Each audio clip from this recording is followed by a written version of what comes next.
Did you know the Roman Republic collapsed, not in battle but from betrayal, greed, and ambition? Julius Caesar crossed a river and triggered a war that tore an entire civilization apart. In this video, we uncover the shocking secrets Rome's leaders didn't want you to know. Watch till the end and subscribe to discover every hidden truth.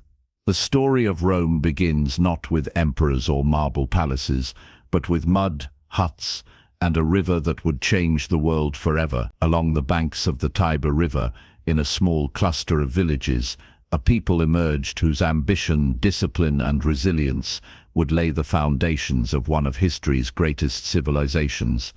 These early Romans were neither kings nor conquerors. They were farmers, shepherds, and artisans, struggling against the same forces that challenge every fledgling community: hunger, disease, and neighboring tribes. Yet, something remarkable set them apart: a stubborn determination to survive, to organize, and to endure. Legend tells of Romulus and Remus, twins raised by a she-wolf, who would go on to found the city. While myth has colored the origins, the truth is even more compelling. Archaeological evidence shows settlements on the Palatine Hill dating back to the 8th century BCE. These early Romans were influenced by the Etruscans to the north, a sophisticated people who introduced them to urban planning, religious rituals, and the art of warfare.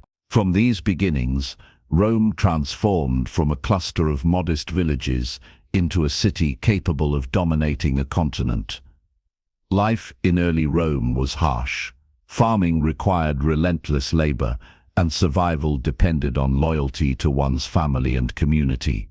The Romans quickly realized that strength lay not only in numbers, but in unity. Villages formed alliances, neighborhoods organized for mutual protection, and leaders emerged to mediate disputes. This sense of civic duty and collective responsibility became a hallmark of Roman culture. Even in these early days, the foundations of their political system were being laid. Decisions were made through councils and assemblies, a practice that would evolve into the famous Roman Republic centuries later. Rome's geography gave it a unique advantage. The Tiber provided water and trade routes, while the surrounding hills offered protection from invaders. Fertile plains allowed agriculture to flourish, supporting a growing population, but geography alone could not explain Rome's rise. It was the Romans themselves, their ingenuity, their discipline, and their willingness to adapt that allowed them to seize opportunities. They absorbed ideas and technologies from neighbors, from the Etruscans' gladiatorial traditions to Greek religious practices, shaping a culture that was pragmatic yet ambitious. By the 6th century BCE, Rome had grown into a city-state with a population capable of defending itself and influencing neighboring communities. Kings ruled, but their power was limited by the aristocracy, the patricians, who owned the land and controlled wealth. Society was already divided between the elite and the common people. But even these early divisions carried the seeds of innovation. The struggle to balance power, to create systems of governance that could survive internal pressures and external threats, became the defining challenge of the young city. Rome did not rise overnight. Its early history was marked by constant conflict, both with its neighbors and within its own walls. But each crisis forced the Romans to adapt. When the Etruscans were overthrown in 509 BCE, the monarchy ended, and the Republic was born, a bold experiment in shared power and civic responsibility. This was a radical departure from the kings and tyrants of the ancient world. For the first time, citizens had a voice, and the principles of law, citizenship, and representation began to take root. Rome was no longer just a city. It was a vision of what organized, disciplined, and ambitious people could achieve together. Even in its earliest days, Rome showed an uncanny ability to learn from both victories and defeats. They absorbed the military techniques of their enemies, the administrative methods of their allies, and the cultural practices of those they conquered. This willingness to adapt became their greatest strength. Rome's rise was not due to a single genius or a moment of luck. It was the product of decades of learning, planning, and perseverance. Every wall built, every law passed, every battle fought added a layer to a society destined for greatness. By the end of this formative period, Rome had transformed from a vulnerable village to a city capable of influencing the Italian peninsula. The stage was set for the next phase: expansion, conflict, and the emergence of the Republic's political and military genius. The birth of Rome was not just a story of survival, it was the beginning of an idea, a blueprint for civilization itself, and a warning that ambition without discipline can destroy even the strongest cities. Rome's early triumphs were modest, but they were real. A small population, a few city walls, and a simple code of conduct became the nucleus of a system that would last centuries. The foundations were laid in mud and stone, in the fields tended by farmers, and in the councils of citizens who understood that their survival depended on unity and resilience. And from these humble beginnings, the stage was set for Rome to rise, not just as a city, but as a civilization that would shape the destiny of the ancient world. The early Roman Republic was born from rebellion. In 509 BCE, the Romans overthrew their last king, Tarquin the Proud, and replaced monarchy with a system of shared power. It was revolutionary, a government where power was distributed among elected officials, and laws were meant to apply to all citizens. Yet, this new system exposed a glaring problem: inequality. Rome was divided between the patricians, wealthy landowners who controlled politics, and the plebeians, common citizens who had little voice despite forming the backbone of society. This division was more than social, it was a struggle for survival, representation, and justice. Patricians held the highest offices, controlled the Senate, and monopolized political influence. They owned large estates, collected rents, and enjoyed privileges that made life for ordinary Romans precarious. Plebeians, on the other hand, worked the land, fought in the legions, and paid taxes, yet their voices in government were nearly non-existent. For decades, plebeians endured, hoping for fairness, while facing debt, conscription, and social exclusion. Their struggle was not just economic, it was moral. How could a society claim to be free when the majority had no say in its laws or leadership? The tension between these classes erupted into open conflict, known as the conflict of the orders. Plebeians began to withdraw from the army, refuse to pay debts, and stage secessions, leaving the city vulnerable to invasion. They understood that their collective power could force change. The first major breakthrough came with the establishment of the Tribune of the Plebs, officials elected by plebeians to protect their interests. These tribunes had the power to veto harmful laws and influence public policy, giving ordinary citizens a voice they had never had before. It was a radical experiment in balancing power, an early lesson in civic activism that resonates even today. Over time, plebeians gained more rights, but each victory required struggle and sacrifice. Laws were codified in the 12 Tables, Rome's first formal legal code, making rules transparent and reducing patrician abuses.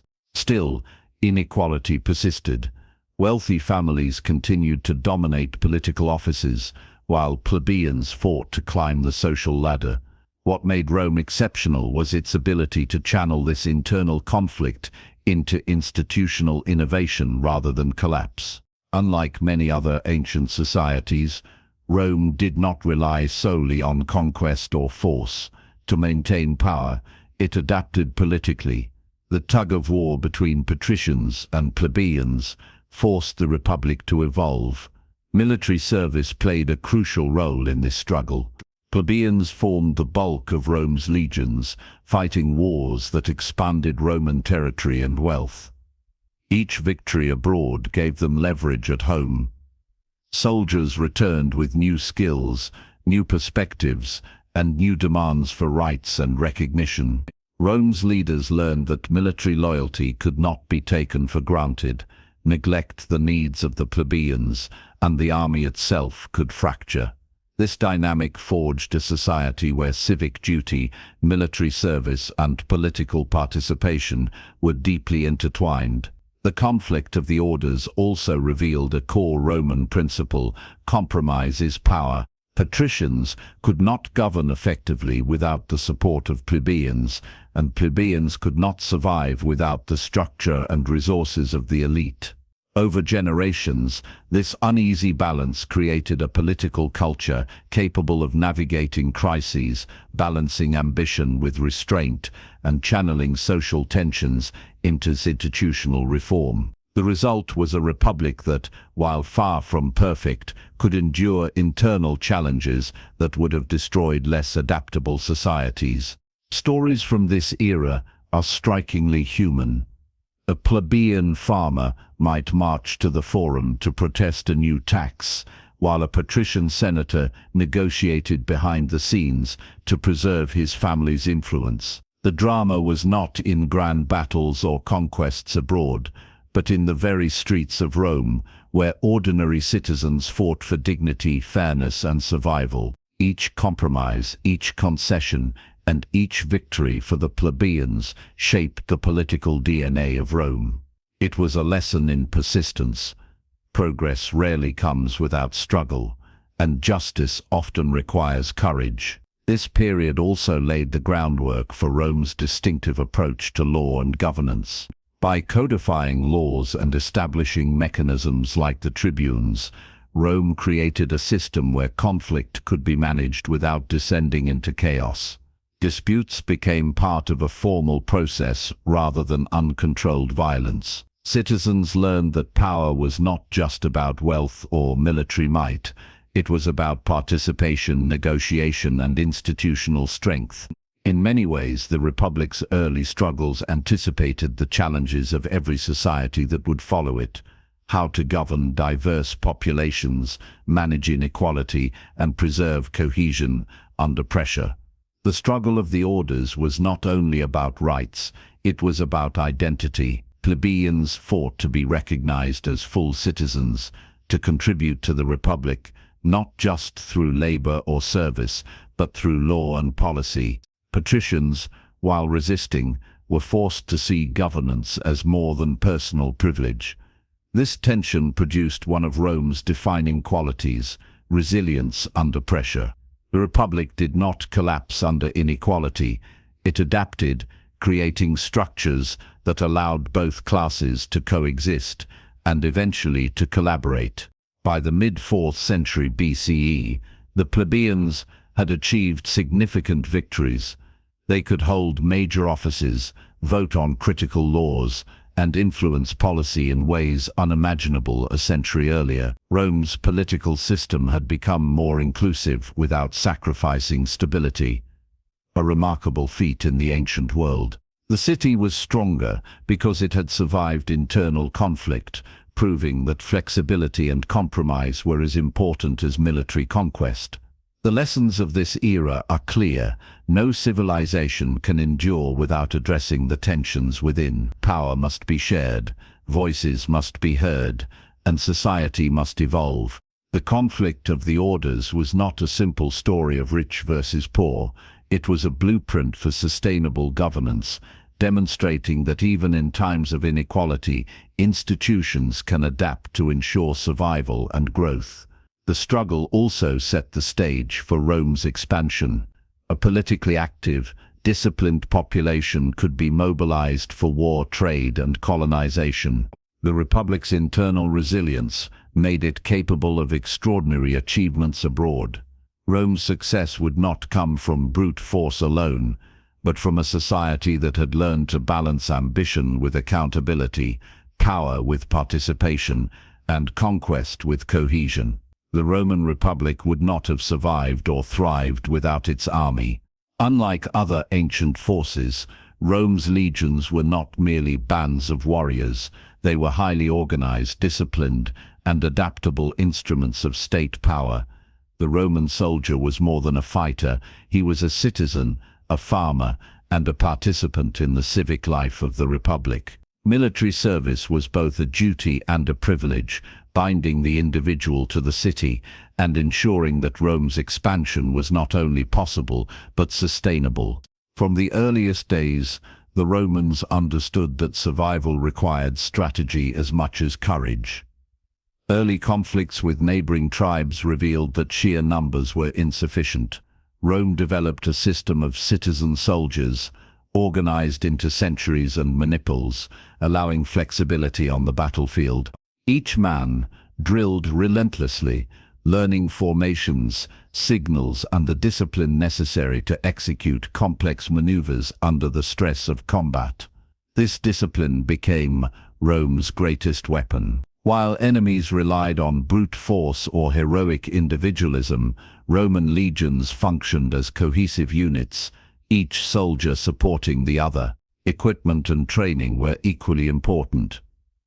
Roman soldiers carried short swords called gladii, ideal for close combat, and large shields called scuta, which provided protection while allowing tactical mobility. They learned to construct fortifications quickly, turning every battlefield into a controlled environment. Camps were built systematically each night during campaigns, complete with defensive ditches and palisades. This attention to detail gave Rome a significant advantage over opponents who saw warfare as sporadic or purely opportunistic. Even in harsh conditions, Roman soldiers could endure, fight, and rebuild, a testament to both leadership and collective resolve. The army was also a school of citizenship. Service instilled loyalty, discipline, and a sense of purpose. Young men from plebeian families could gain status, land, or political influence through military achievement, providing a path to social mobility. At the same time, patricians often served as officers, reinforcing the link between the elite and the common people. This shared responsibility created a unity that few ancient societies could match. Rome's military was not simply an instrument of conquest, it was the glue holding the Republic together. Rome's expansion across the Italian peninsula relied on this military model. Alliances were forged, treaties signed, and, when necessary, enemies subdued with precision. The Romans were pragmatic. They absorbed the best tactics and weapons of their adversaries, blending innovation with discipline. For example, facing the more mobile Samnite warriors, the Romans adopted flexible manipular formations instead of rigid phalanxes. This willingness to learn from opponents was a hallmark of their strategy, one that would serve them well in the coming centuries of continental warfare. But the Roman army was more than tactics and equipment. It was a reflection of Roman values. Courage alone was not enough. The legions demanded cooperation, endurance, and the ability to prioritize collective success over individual glory. Soldiers marched hundreds of miles with full armor, built roads and fortifications, and endured hunger and disease alongside battle. Every victory, every conquest was a product of discipline and relentless preparation. Rome's enemies might boast stronger individual warriors or larger armies, but they could not match the cohesion, organization, and endurance of the legions. The Punic Wars offer the most dramatic example of Roman military strength. Facing Carthage, a wealthy and formidable power, Rome initially struggled. Hannibal's audacious crossing of the Alps in 218 BCE stunned the Republic, delivering humiliating defeats at battles such as Trebia and Cannae. Yet Rome's response was extraordinary. Rather than surrender or despair, the Republic raised new armies, adapted its tactics, and pursued Hannibal relentlessly. The legions were replenished with fresh recruits. and generals like Fabius Maximus advocated strategies of attrition, avoiding direct confrontation while slowly weakening the enemy. This combination of flexibility, resilience, and strategic patience defined the Roman military ethos. Success in battle translated into political influence as well. Victorious generals often returned to Rome with wealth, prestige, and loyal troops, creating the first tensions between military power and civic authority. Yet, in the early Republic, the army remained primarily loyal to the state rather than individual commanders. Soldiers were bound by oath to the Republic, and this loyalty allowed Rome to conquer territories from Spain to Greece, while maintaining internal stability. It was a delicate balance, one that would eventually be tested as the Republic matured. But for now, it underscored the genius of Rome's military system. Beyond conquest, the army also served as a vehicle for Roman culture. Colonies were founded along strategic routes, veterans were settled in newly acquired lands, and Roman law and language spread alongside the standards of the legions. Every campaign was an extension of the Republic's influence, not merely a seizure of territory. Rome did not simply fight. It organized, administered, and integrated, creating a template for empire that relied as much on governance as on swords. Discipline, innovation, and resilience were the pillars of the Roman army, and these qualities reflected the character of the Republic itself. Each soldier was a citizen, each battle a test of strategy and endurance, and each conquest a demonstration of the Republic's capacity to adapt. The army became the engine of Rome's expansion, and its successes fueled the ambitions of both generals and the state. Rome was no longer a city on a river. It was a rising power capable of shaping the destiny of the Mediterranean world. By the end of this period, Rome's legions had not only secured the Italian peninsula, but had demonstrated the power of organized, disciplined, and motivated citizen soldiers. The Republic's military model would serve as the foundation for centuries of expansion, conquest, and integration. It was more than an army, it was a school of citizenship, a tool of governance, and a symbol of Rome's enduring ambition. Conquering Italy was not simply a matter of brute force. It was a careful balance of diplomacy, strategy, and relentless military pressure. By the 4th century BCE, Rome had secured the loyalty of neighboring Latin cities through treaties that guaranteed protection in exchange for support. These alliances were the backbone of Roman expansion. The Republic understood that controlling Italy meant more than winning battles. It meant creating a network of interdependent communities, bound together by law, military service, and shared destiny. Rome's approach to allies was revolutionary for the time. Unlike many ancient powers that enslaved or oppressed conquered peoples, the Romans offered incentives for cooperation. Cities that allied with Rome retained local autonomy, could manage their own affairs, and were integrated into the Republic's military system. In return, they provided soldiers and resources for Rome's campaigns. This policy built loyalty while minimizing rebellion, creating a patchwork of semi-independent states that functioned as extensions of Rome's power. It was a model of pragmatic governance that allowed a small city to dominate a peninsula, but not every neighbor accepted Roman influence willingly. The Samnites, a powerful tribal confederation in central Italy, challenged Rome's authority repeatedly. Their rugged mountain territory and fierce warriors made conquest difficult. The result was the Samnite Wars, a series of conflicts that tested Rome's military flexibility and resilience. Here, the manipular system of the legions proved decisive.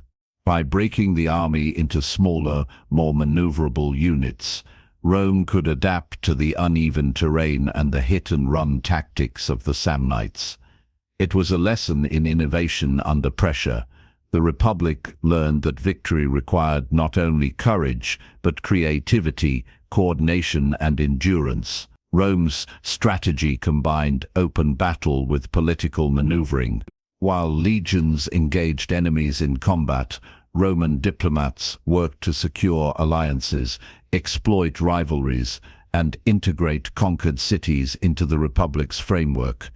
Cities that resisted were eventually subdued, often after repeated campaigns, and then incorporated into the Roman system. Colonies were founded in strategic locations, veterans were settled in new territories, and roads were built to ensure military mobility.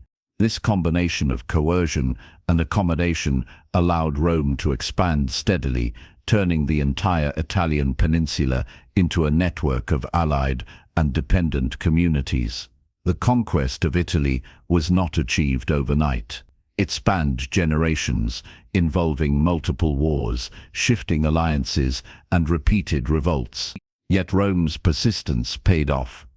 Each victory strengthened the Republic's military, its political institutions, and its confidence in its destiny. Citizens understood that participation in war was both a duty and an opportunity. Soldiers gained prestige and land, while Rome's leaders gained experience, authority, and the loyalty of troops who had fought alongside them.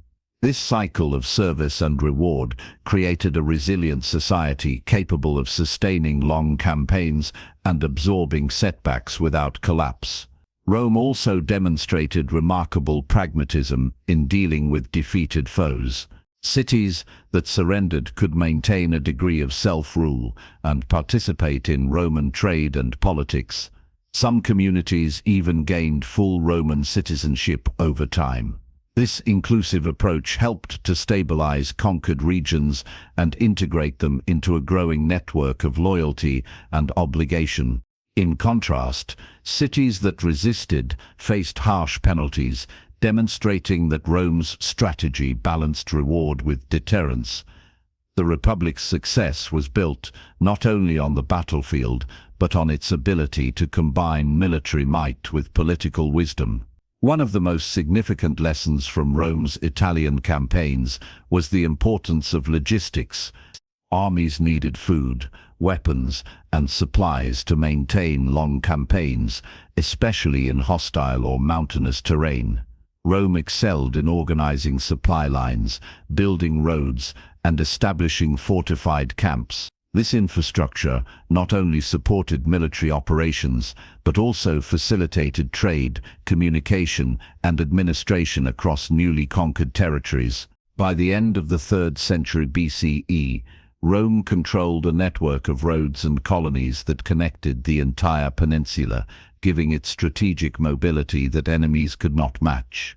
These campaigns also shaped Roman identity. Citizens and soldiers alike came to see themselves as part of a larger mission, expanding the Republic, securing its borders, and asserting its influence over the Mediterranean world. Victory was not just measured in land or wealth, but in the loyalty and integration of allies, the discipline of legions, and the ability to maintain order across diverse populations. Rome's growth was as much about culture, law, and civic duty as it was about military conquest.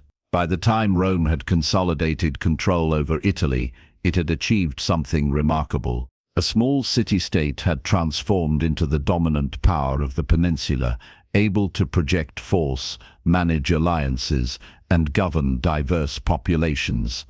The Italian campaigns laid the foundation for Rome's later expansion into Carthage, Greece, and beyond.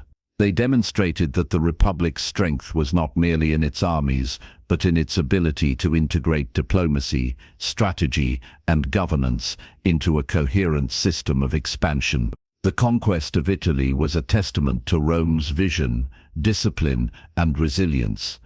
It showed that power was not a product of sheer size or wealth alone, but of organization, persistence, and adaptability. Each victory, each alliance, and each road built across the peninsula was a step toward the transformation of Rome from a regional power into a civilization that would reshape the Mediterranean world. The Republic had learned to wield both the sword and the law, and in doing so, It had created a blueprint for enduring conquest and lasting influence. Rome's rise in Italy inevitably drew the attention of powerful rivals across the Mediterranean. Among them, Carthage stood as the greatest threat. A wealthy city-state on the coast of North Africa, Carthage controlled extensive trade networks, fertile lands, and a formidable navy. For centuries it dominated the western Mediterranean, and its mercantile empire clashed inevitably with Rome's growing ambitions. What began as competition over Sicily would escalate into a series of wars that would define Rome's identity, test its resilience, and shape the fate of both civilizations. The First Punic War began in 264 BCE, sparked by disputes over control of Sicily. Rome, traditionally a land-based power, faced the challenge of confronting Carthage's superior naval capabilities. The early years were disastrous. Roman ships were outmaneuvered, and sailors were unprepared for extended maritime warfare. Yet, the Republic's strength lay in adaptation. The Romans built a new fleet, innovated with the corvus, a boarding device that allowed soldiers to fight hand-to-hand at sea and turned naval engagements into an extension of their land-based discipline. This combination of ingenuity, perseverance, and sheer determination turned the tide against Carthage. The war was brutal, protracted, and exhausting. Cities were besieged, armies clashed on land and sea, and entire generations endured hardship. Rome learned the value of resilience. Defeat was never permanent. Each loss became an opportunity to reorganize, retrain, and advance. By the end of the First Punic War, Rome had not only gained Sicily, but had proven that its adaptability and determination could overcome technological and tactical disadvantages. The victory came at tremendous cost, yet it marked the beginning of Rome's emergence as a Mediterranean power capable of challenging established empires. The Second Punic War would test Rome in ways few could have imagined. Hannibal Barca, the Carthaginian general, embarked on one of the most audacious military campaigns in history. Crossing the Alps with elephants and an army of seasoned soldiers, he descended upon Italy with the intent to destroy Rome from within. The early battles were catastrophic for the Republic. At Trebia, Lake Trasimene, and Cannae, Hannibal's tactics annihilated Roman legions, leaving the city and its citizens in shock. Fear spread, and doubt took hold. Could Rome survive such a commander, such a relentless adversary, on its own soil? Yet, Rome's response demonstrated its resilience and strategic brilliance. Instead of surrendering, the Republic raised new armies, replacing the dead with fresh recruits, and focusing on long-term attrition rather than direct confrontation. Fabius Maximus, later known as the Cunctator or Delayer, advocated a strategy of cautious harassment, avoiding risky battles while cutting off Hannibal's supply lines. It was a bitterly unpopular approach, seen by many as cowardly, but it preserved the army, the city, and the hope of eventual victory. Rome learned a lesson that would echo throughout history. Survival often requires patience, discipline, and the courage to endure humiliation for a greater purpose.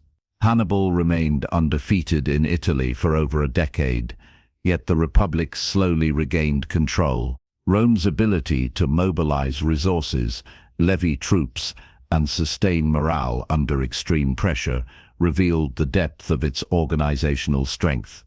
Generals like Scipio Africanus emerged, bringing innovation, audacity, and relentless pursuit. By taking the fight to Carthage itself, Scipio forced Hannibal to leave Italy, culminating in the decisive Battle of Zama in 202 BCE. Rome triumphed, not just through individual heroism, but through strategy, discipline, and the collective will of its people. The Punic Wars were transformative for Rome. They expanded territory, increased wealth, and established Rome as the dominant power of the Western Mediterranean. Sicily, Sardinia, and Corsica became Roman provinces, introducing new resources and responsibilities. The Republic also absorbed lessons about leadership, logistics, and resilience. Citizens and soldiers alike learned that success required more than courage. It demanded adaptation, innovation, and unity. Rome's identity as a disciplined, determined, and resourceful power was forged in the fires of these wars. Equally important were the social consequences. Generations of plebeians and patricians fought side by side, building loyalty to the Republic itself rather than individual leaders. Yet cracks were forming. Wealth accumulated from conquest created social disparities, and returning soldiers found themselves competing for land and opportunity. These tensions would later fuel political conflicts, but during the Punic Wars, Rome's collective survival remained paramount. The Republic had endured its greatest external challenge, and it emerged stronger, more ambitious, and more confident in its destiny. The Punic Wars also demonstrated Rome's unique approach to empire building. Conquest was not simply about subjugation, it was about integration. Cities and peoples brought under Roman control were given rights, obligations, and paths to citizenship. Military colonies were established, roads were constructed, and trade networks expanded. Rome's growth was systemic, deliberate, and sustainable. Each victory extended not only borders but influence, creating a foundation for future campaigns in Greece, the East, and beyond. In the end, Rome's confrontation with Carthage was more than a military struggle. It was a test of identity, strategy, and resilience. Hannibal's brilliance challenged the Republic's very survival, yet Rome's disciplined legions, innovative tactics, and unyielding determination turned near defeat into triumph. The Punic Wars transformed Rome from a regional power into a Mediterranean empire, proving that discipline, adaptability, and unity could overcome even the most formidable adversaries. Rome learned that survival demanded more than strength. It required intelligence, patience, and the collective will of its citizens. These lessons, forged on the battlefields of Sicily, Italy, and North Africa, would guide the Republic as it expanded further, confronting new enemies, internal pressures, and the irresistible pull of ambition. The Punic Wars were not merely battles, they were the crucible in which Rome's character, resilience, and destiny were solidified. Hannibal Barca, Carthage's brilliant general, was a nightmare that haunted Rome for over a decade. His very name sent shivers through senators, soldiers, and citizens alike. Imagine a commander who could take elephants across the treacherous Alps, march an army of tens of thousands into enemy territory, and deliver devastating defeats again and again. Hannibal was not merely a military leader, he was a force of nature, a strategist who exposed Rome's vulnerabilities while testing the limits of its resilience. The Punic Wars had already marked Rome as a rising power, but Hannibal made the Republic question everything: its security, its strategy, and even its very survival. In 218 BCE, Hannibal began his audacious journey from Carthage to Italy. His route was unimaginable, crossing mountains, rivers, and hostile territories, with elephants lumbering through snow and ice. Many believed it impossible, yet Hannibal's genius was in preparation, timing, and understanding his enemy. His initial victories in northern Italy were dramatic. At the Battle of the Trebia River, Hannibal outmaneuvered the Roman army, using terrain and ambush tactics to annihilate one of Rome's legions. The Republic had never faced such a cunning opponent. Panic spread through Roman cities. Their armies, disciplined and organized as they were, seemed powerless against Hannibal's brilliance. Hannibal's triumphs continued. At Lake Trasimene in 217 BCE, he orchestrated one of history's most perfect ambushes. Roman forces, unaware of Hannibal's positioning, were trapped against the lake and slaughtered, Thousands died, and the Republic reeled from the shock. Then came Cannae in 216 BCE, a battle that became legendary. Hannibal's double envelopment tactic encircled the Roman army, killing tens of thousands while leaving minimal Carthaginian casualties. The victory was catastrophic for Rome, and the city itself seemed on the brink of despair. Senators debated surrender, allies considered defection, fear gripped the populace. Hannibal, with strategic brilliance and audacious daring, had transformed Rome's heartland into a theater of terror. Yet, Rome did not break. This is what sets the Republic apart from almost every other civilization faced with such calamity. Instead of surrendering, Rome adapted. Generals who survived Cannae rebuilt armies from scratch. The city relied on new recruitment, drawing citizens and allies alike into the fight. Rome abandoned the prideful approach of seeking decisive battles against Hannibal, instead embracing Fabian tactics, delay, harassment, and strategic attrition. Fabius Maximus, the Roman delayer, became a symbol of patience and persistence. By avoiding direct confrontation, he slowly weakened Hannibal's forces while preserving the Republic's remaining strength. Rome's survival was as much about psychological endurance as military strategy. Hannibal's presence in Italy was a masterclass in strategy. He never captured Rome itself, despite coming close to surrounding the city. His brilliance lay in destabilizing the Republic, inspiring fear, and exploiting Rome's aggressive tendencies. Yet Rome's political and social institutions, its ability to raise new armies, and the loyalty of its citizens prevented total collapse. Hannibal's greatest challenge was not Rome's generals or legions, but the Republic itself, its unity, its resilience, and its capacity to endure under unimaginable pressure. In this struggle, Rome discovered its defining strength, an ability to rise from near defeat, adapt, and fight back. Meanwhile, Hannibal's campaigns had broader consequences. Italian allies were torn between loyalty to Rome and the fear of Carthage's might. Some defected, others resisted. Cities were devastated, farmland destroyed, and commerce disrupted. The social and economic impact of Hannibal's presence forced Rome to innovate in governance, logistics, and strategy.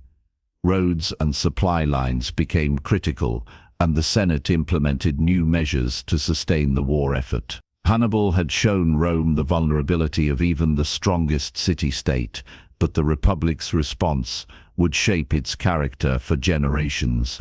The turning point came with the emergence of Scipio Africanus.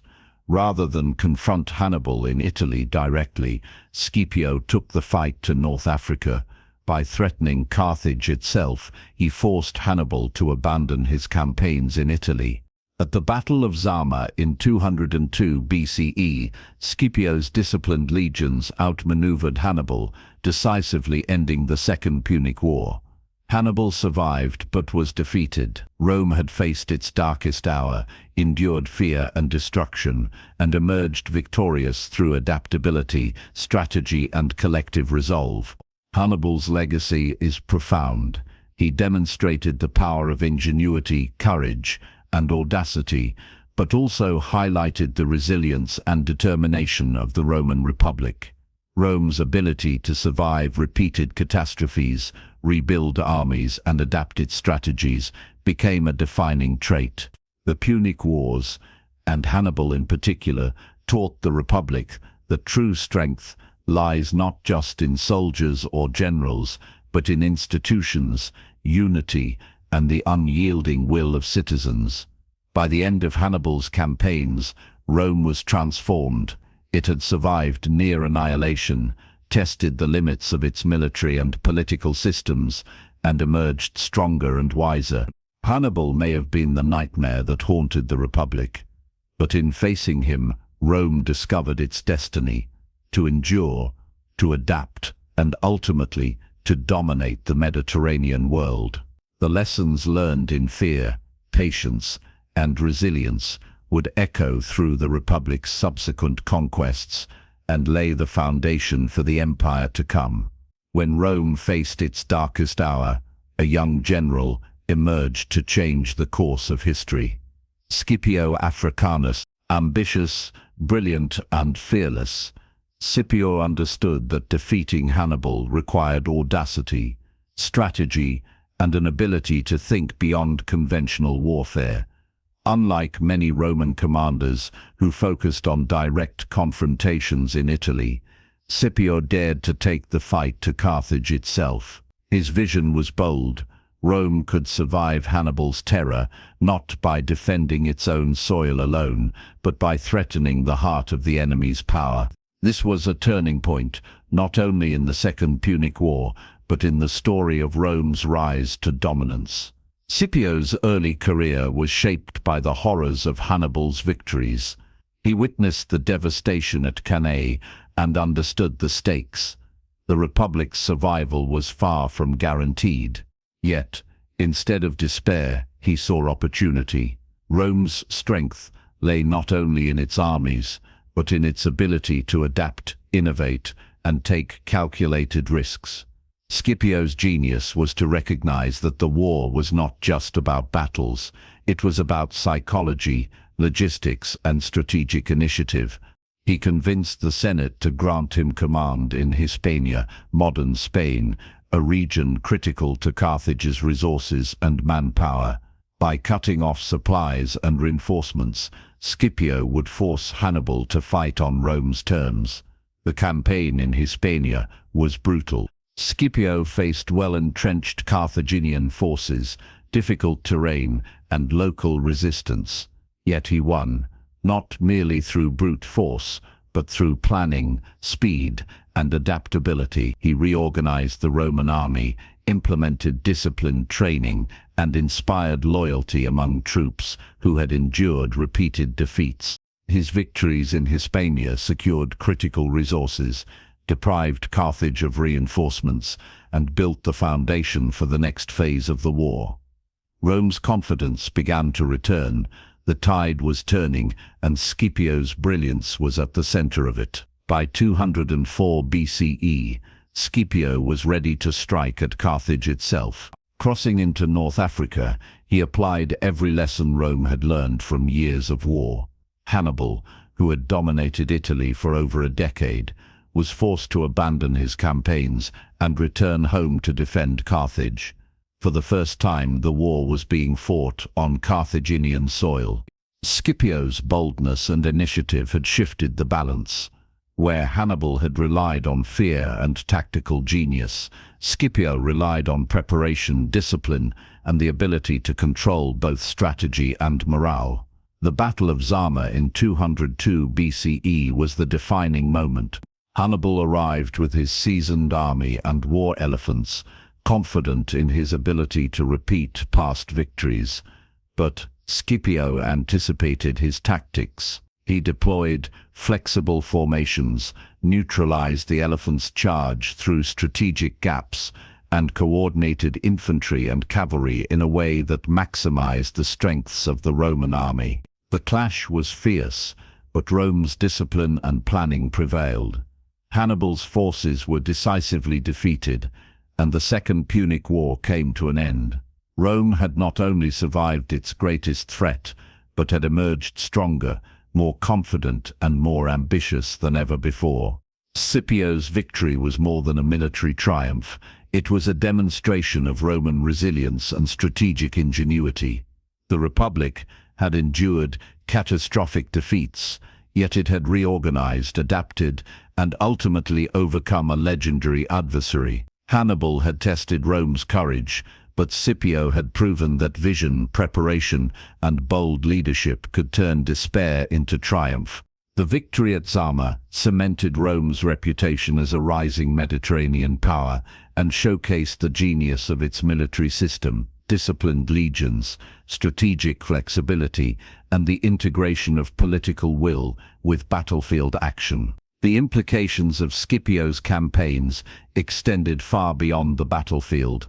Rome's victory expanded its influence across the western Mediterranean, securing Sicily, Sardinia, Corsica, and Hispania. Wealth flowed into the Republic, strengthening the state and providing resources for further expansion. Military prestige increased the political influence of commanders like Scipio, setting precedents that would shape Roman politics for generations. Rome had learned that war was not only a contest of armies, but of leadership, vision, and the ability to integrate social, economic, and political factors into strategic planning. Scipio's approach also highlighted the importance of adaptability in warfare. Rome had faced Hannibal's brilliance and survived by adjusting strategy, embracing patience, and exploiting opportunities rather than seeking immediate glory. This lesson became a defining feature of Roman military doctrine. Generals learned that success depended not solely on bravery, but on intelligence, logistics, and timing. Rome's ability to endure and adapt in the face of a seemingly invincible foe set it apart from almost every other civilization of the ancient world. Perhaps the most significant outcome was psychological. Rome had faced annihilation, yet its citizens, soldiers, and leaders had refused to surrender. Scipio's triumph transformed fear into confidence, despair into ambition.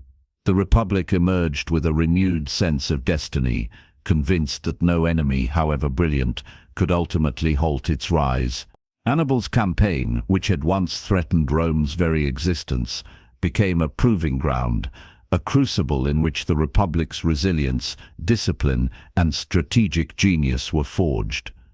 Scipio Africanus stands as a symbol not only of individual brilliance, but of the Republic's collective strength. His leadership exemplified how vision, courage, and adaptability could harness the power of disciplined citizen soldiers and transform near defeat into decisive victory. The turning of the tide at Zama marked the end of Rome's greatest external challenge and the beginning of its transformation into a Mediterranean superpower. It was a triumph born of endurance, innovation, and the unyielding will of a people who had learned to survive, adapt, and dominate. With Carthage defeated, Rome's ambitions could no longer be contained within Italy. The Republic turned its gaze outward, toward lands that promised wealth, influence, and the challenge of new cultures. Gaul to the north, Greece to the east, and territories across the Mediterranean beckoned. Expansion was not merely about conquest, it was about integrating diverse peoples into a system that combined military power, political organization, and cultural assimilation. Rome's rise from city-state to Mediterranean powerhouse was fueled by ambition, discipline, and an unrelenting drive to shape the world on its terms. The campaigns in Gaul showcased the adaptability and resilience of the Roman army. Tribal societies in northern Italy and southern Gaul resisted fiercely, employing guerrilla tactics and leveraging difficult terrain to their advantage. Rome responded with disciplined legions, careful fortifications, and innovative strategies that emphasized mobility and coordination.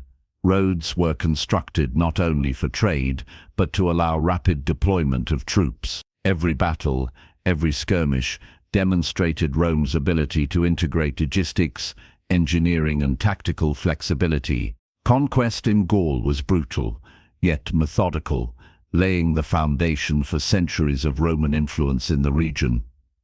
Meanwhile, Greece presented a different set of challenges.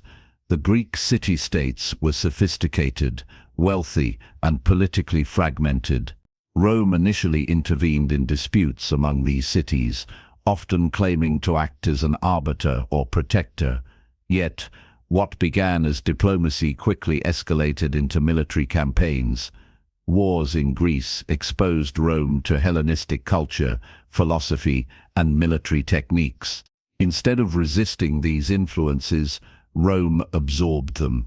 Greek military organization, engineering, and even art and literature were studied, adapted, and incorporated. The Republic's success in Greece was not only a product of force, but of intelligence, learning and strategic assimilation. Rome's eastern campaigns also involved confronting powerful Hellenistic kingdoms, most notably Macedonia and the Seleucid Empire.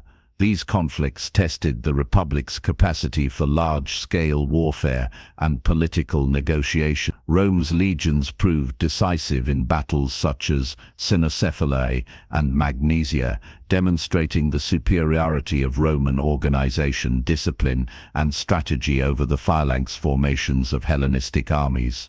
Victory was followed by treaties, tribute and political arrangements that extended Rome's influence without overextending its administrative capacity. This approach, combining military dominance with strategic governance, became a hallmark of Roman expansion. Integration, rather than mere subjugation, defined Rome's approach to these new territories. Conquered regions were often allowed to maintain local customs, governance, and religious practices, provided they acknowledged Roman authority and contributed troops or taxes. Colonies of veterans were established to secure strategic areas, roads were built to facilitate communication and trade, and alliances were crafted to ensure loyalty. Rome's expansion was not chaotic, it was a calculated process of assimilation and control, turning diverse cultures into components of a unified republic while allowing a degree of local autonomy. The social and political consequences of this expansion were profound. Generals returning from campaigns often brought immense wealth, slaves, and prestige. This concentration of resources created tensions within the Republic, particularly between the elite and the common citizens. The very successes that secured Rome's dominance sowed the seeds of inequality and unrest. Yet, for the time being, the Republic's institutions absorbed these pressures. Political offices, military command, and citizenship provided pathways for ambition, ensuring that even as Rome expanded, the underlying system of governance remained functional. Trade, culture, and ideas flowed alongside conquest. Roman citizens were exposed to new languages, religions, and philosophies. Greek art and literature influenced Roman culture profoundly, shaping architecture, education, and civic ideals.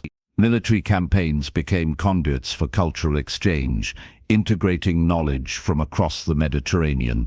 Rome's expansion was not solely a story of battles, it was a story of adaptation, learning, and transformation. The Republic did not merely conquer, it absorbed and repurposed the best of the civilizations it encountered. The legions were central to this process. They served not only as instruments of war, but as agents of integration. Soldiers established colonies, built infrastructure, and maintained order in newly acquired territories. Military service became a mechanism through which Roman culture, law, and organization spread, ensuring that expansion was sustainable. The discipline, loyalty, and adaptability that had allowed Rome to survive Hannibal now facilitated the construction of a sprawling Mediterranean network of influence, power, and governance. By the end of these campaigns, Rome had transformed from a regional Italian power into a dominant Mediterranean civilization. The Republic controlled vast territories, commanded the loyalty of diverse populations, and demonstrated an unmatched ability to integrate military, political, and cultural systems. Its expansion was not accidental, it was the product of careful strategy, relentless discipline, and the enduring will of citizens who understood that Rome's destiny extended far beyond the city walls. This period also reinforced a critical Roman principle: power was most durable when coupled with organization and adaptability. Rome's successes in Gaul, Greece, and the East were built on the lessons of previous wars: discipline, strategic flexibility, and the ability to integrate diverse cultures under a cohesive political framework. The Republic had learned that conquest alone was not sufficient. Longevity required vision, governance, and the capacity to adapt to new challenges. Rome's expansion beyond Italy marked a turning point in world history. The Republic had transformed from a city struggling for survival into a state capable of projecting power across the Mediterranean. Its legions, political institutions, and culture created a system that could endure setbacks, absorb new influences, and expand with remarkable efficiency. By the time the dust settled on Gaul, Greece, and the Eastern territories, Rome had not only conquered lands, but had established a template for empire, one built on discipline, strategy, integration, and resilience. By the time Rome had expanded beyond Italy, the Republic faced challenges of a new kind. Military victories had brought immense wealth, territories, and prestige, but they also introduced pressures that tested the Republic's political and social systems. Suddenly, the citizens and leaders who had endured the hardships of near defeat against Hannibal were confronted with a different threat: the corrosive power of wealth, the rise of personal ambition, and the strain of governing an empire far larger than the city that had once been surrounded by a handful of hills. Rome was strong, but strength alone would not guarantee stability. Wealth from conquered lands poured into the city. Tribute, plunder, and trade revenues transformed Rome into a hub of resources, luxury, and opportunity. Patricians and generals accumulated fortunes unimaginable just decades earlier, purchasing estates, slaves, and influence. At the same time, returning soldiers often found their farms destroyed or sold off to wealthy elites, creating a growing class of landless citizens. The disparity between rich and poor widened, and the tension that had simmered during the struggle of the orders began to resurface on a far larger scale. The Republic, which had thrived on shared civic duty and collective responsibility, now faced the moral and practical consequences of unchecked accumulation of wealth. Corruption became a systemic threat. Senators and magistrates, many of whom had personally benefited from conquest, sometimes prioritized private gain over the Republic's welfare. Bribery, favoritism, and manipulation of public office undermined trust in institutions. Political factions emerged, driven by personal loyalty to generals rather than commitment to the state. The very victories that had expanded Rome's influence now fueled rivalries that threatened the cohesion of the Republic.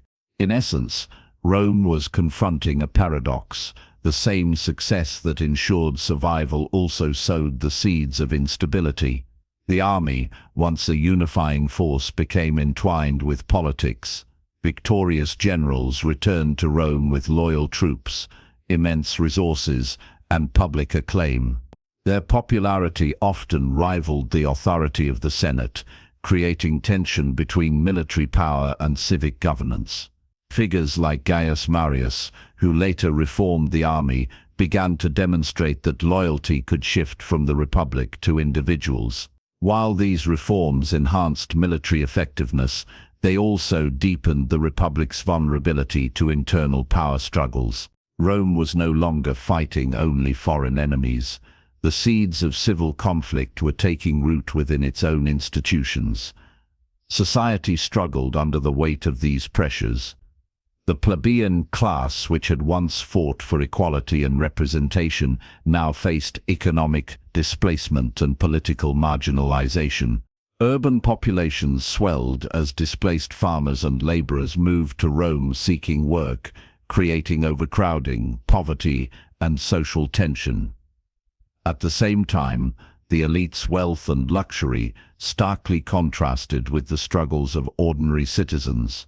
These inequalities fueled resentment, protests, and occasional riots, signaling that the Republic's stability depended not only on military strength, but on governance, justice, and social cohesion. Rome's expansion also introduced administrative challenges. Provinces across the Mediterranean required oversight, taxation, and enforcement of laws. Governors and magistrates often acted with considerable autonomy. sometimes abusing their power for personal gain. The Republic lacked a bureaucratic system capable of fully managing such a vast empire. While alliances and treaties helped maintain loyalty, the Republic relied heavily on the integrity and discipline of its leaders. Failures in administration created pockets of unrest, rebellion, and resentment, highlighting that conquest without sustainable governance was insufficient for long-term stability. These internal pressures were compounded by the Republic's growing ambition. Military campaigns extended further into Greece, Asia Minor, and North Africa, requiring greater resources and constant recruitment. Every victory created new opportunities for generals to enhance their prestige, often at the expense of the state's collective authority. As personal ambition grew alongside Rome's territorial dominance, the delicate balance between civic duty and private gain became increasingly precarious. Rome's challenge was no longer simply external threats, but maintaining the Republic's integrity in the face of success. The social, economic, and political pressures of this period were interconnected. Wealth and conquest enabled personal ambition. Ambition challenged institutions, weakened institutions, risked social unrest. The Republic's success had created a cycle in which its very achievements became sources of vulnerability. Yet Rome's history demonstrates that such crises often fuel innovation. The Senate debated reforms, tribunes advocated for the people, and military leaders adapted to the realities of a larger, more complex state. The Republic learned, sometimes painfully, that growth required not only force but vision, fairness, and governance capable of sustaining an empire. The era also revealed the importance of moral authority and civic virtue. Romans understood that military victories alone could not secure lasting dominance. Leadership, justice, and adherence to law were essential to maintaining loyalty, order, and cohesion. The Republic's ability to endure this period of internal pressure would determine whether Rome could transform from a powerful city-state into a sustainable Mediterranean empire, or collapse under the weight of wealth, corruption, and ambition. By the mid-2nd century BCE, Rome had faced a test unlike any before. Hannibal's campaigns had been external crises threatening physical survival. Now the Republic confronted internal crises, economic inequality, corruption, personal ambition, and the strain of administering vast territories. How Rome navigated these pressures would define its trajectory for centuries. The lessons were clear: success must be managed, power must be balanced, and the welfare of citizens must remain central. The Republic's endurance depended not only on legions and generals, but on the institutions, laws, and values that held society together. The pressures of wealth, corruption, and power were the prelude to the Republic's transformation. Rome had conquered lands, absorbed cultures, and built armies, but it had also created vulnerabilities that would shape its future conflicts. The very qualities that had made Rome dominant, ambition, discipline, and adaptability, were now tested internally. The Republic stood at a crossroads: maintain civic unity and adapt governance, or succumb to the corrosive effects of success. The stage was set for the rise of individual ambition, political intrigue, and the eventual challenges that would lead to civil war. Julius Caesar is one of the most iconic figures in Roman history, not only for his military genius, but for the way his ambition transformed the Republic itself. Born into a patrician family in 100 BCE, Caesar inherited a society already strained by wealth, corruption, and the pressures of empire. The Republic had expanded far beyond Italy, yet its institutions struggled to govern vast territories and manage powerful generals. In this environment, Caesar's brilliance, charisma, and relentless drive allowed him to rise above rivals and leave an indelible mark on history. Caesar's early career showcased his ability to navigate both politics and military strategy. He allied with powerful figures, leveraged his family connections, and demonstrated loyalty when advantageous, building a network that would support his ambitions. His military service in Hispania and Gaul proved decisive. The Gallic Wars, spanning from 58 to 50 BCE, were not only campaigns of conquest but also stages on which Caesar displayed extraordinary leadership. He faced fierce tribal resistance, treacherous terrain, and unpredictable weather, yet he won battle after battle through strategy, adaptability, and the loyalty he inspired in his legions. The conquest of Gaul dramatically increased Caesar's wealth, power, and influence. His legions were fiercely loyal, having endured hardship and triumph under his command. Soldiers knew that following Caesar meant reward and survival. This personal loyalty created tension with the Senate in Rome, which feared the concentration of power in one individual. Caesar's growing fame, military success, and political maneuvering made him both indispensable and dangerous to the Republic. His story illustrates a timeless truth: extraordinary ability can inspire loyalty and fear in equal measure. Caesar's campaigns were not merely military achievements, they were lessons in leadership, strategy, and governance. He integrated conquered territories into Roman control, established colonies, and maintained infrastructure to secure long-term influence. Beyond battles, he understood the importance of morale, logistics, and communication. He negotiated with allies, respected local traditions when advantageous, and used propaganda to shape his public image. Caesar's genius was holistic. He combined the art of war with political acumen, understanding that military success alone could not ensure lasting power. The crisis came in 49 BC. The Senate, increasingly threatened by Caesar's influence, ordered him to disband his army and return to Rome as a private citizen. Doing so would strip him of command, wealth, and political leverage, leaving him vulnerable to rivals. Caesar faced a moment of irreversible choice: obey the Senate and sacrifice his power, or defy it and risk civil war. With a small group of loyal troops, he crossed the Rubicon River, uttering the words that would echo through history: "The die is cast." This act of defiance marked the point of no return, and ignited a civil war that would decide the future of the Republic. The ensuing civil war showcased Caesar's strategic brilliance. He moved swiftly, securing key cities, defeating rival generals, and maintaining the loyalty of his legions through leadership, reward, and example. The conflict was brutal, testing both military and political skills. Cities and armies were caught in a struggle where loyalty, strategy, and audacity determined survival.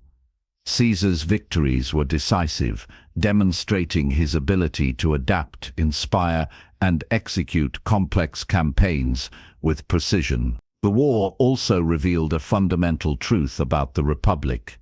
Institutions alone could not contain extraordinary ambition when it was combined with skill, opportunity, and popular support. Caesar's crossing of the Rubicon and the civil war that followed transformed the nature of Roman politics. The Republic, which had survived external threats and internal inequality, now faced a challenge from within: the rise of individual ambition over institutional authority. Caesar's actions highlighted both the potential and the danger of concentrated power. The Republic's structure, built to balance the voices of patricians, plebeians, and magistrates, was ill-equipped to handle a figure of his ambition and ability. His story is a cautionary tale of how success, loyalty, and opportunity can converge to challenge the very foundations of governance. Yet, Caesar's impact was not purely destructive. His reforms, enacted after he secured control of Rome, addressed many of the Republic's long-standing issues.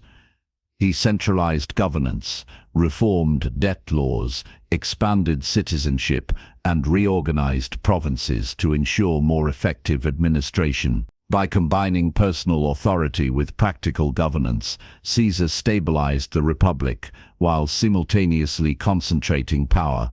His actions demonstrate a complex truth. Transformative leadership can bring both order and disruption, shaping history in ways that are both constructive and irreversible. The story of Caesar also illustrates the human dimensions of power and ambition. He was not merely a general or politician, he was a visionary who understood the interplay of loyalty, perception, and opportunity. His ability to inspire devotion in soldiers, command respect from allies, and intimidate rivals was as critical as his tactical brilliance. History remembers Caesar not only for his victories, but for his understanding of power as a combination of strategy, charisma, and decisiveness. Ultimately, Caesar's crossing of the Rubicon represents a pivotal moment in world history. It marked the decline of the Roman Republic and the rise of individual authority over collective governance.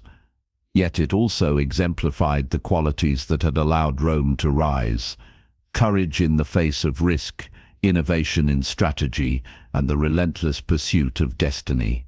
Caesar's story is a powerful reminder that ambition, when combined with skill and vision, can redefine the course of civilizations. The death of Julius Caesar did not end the Republic's turmoil, it intensified it.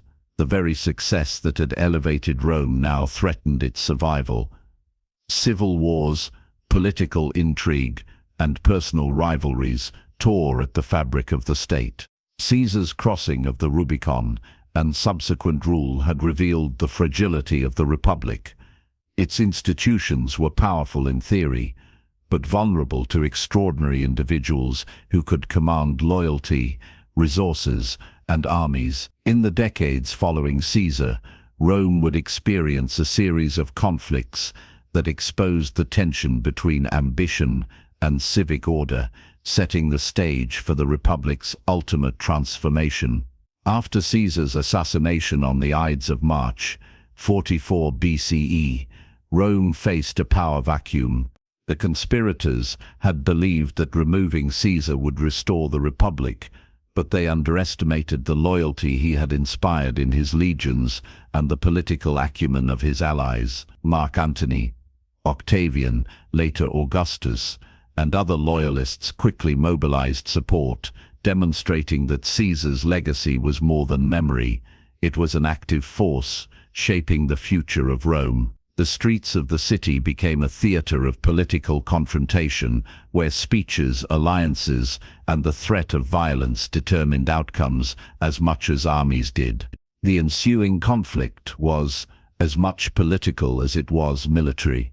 Antony and Octavian formed a temporary alliance, the Second Triumvirate, to consolidate power and punish those responsible for Caesar's death.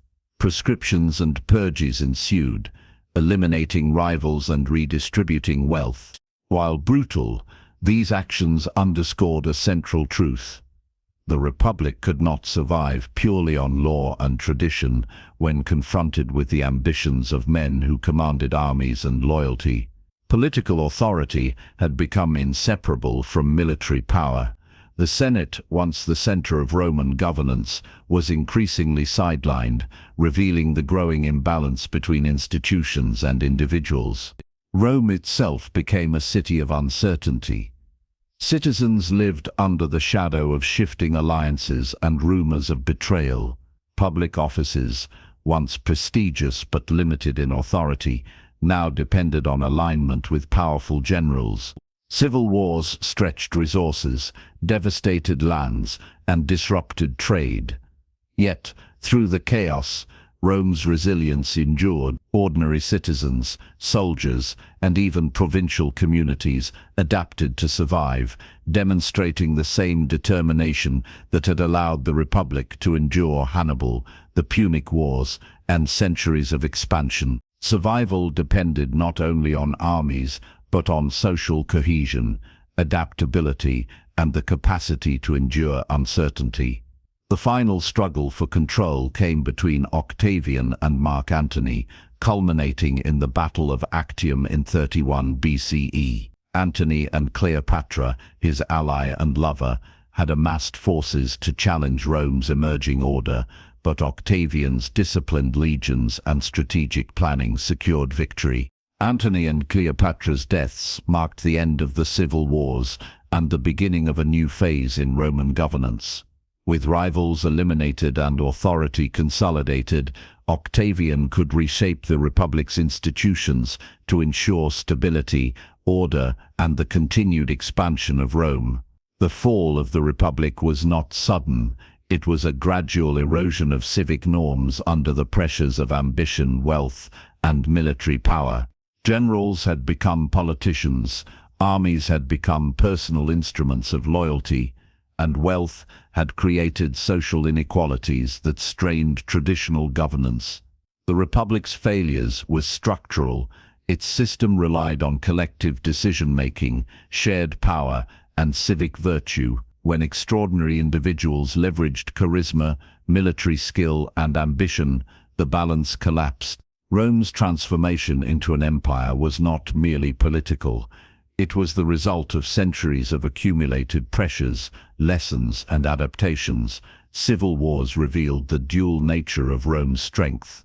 The Republic had endured external threats through resilience, discipline, and unity. Yet internally, the very qualities that produced greatness, ambition, innovation, and loyalty to leaders, could also undermine institutions.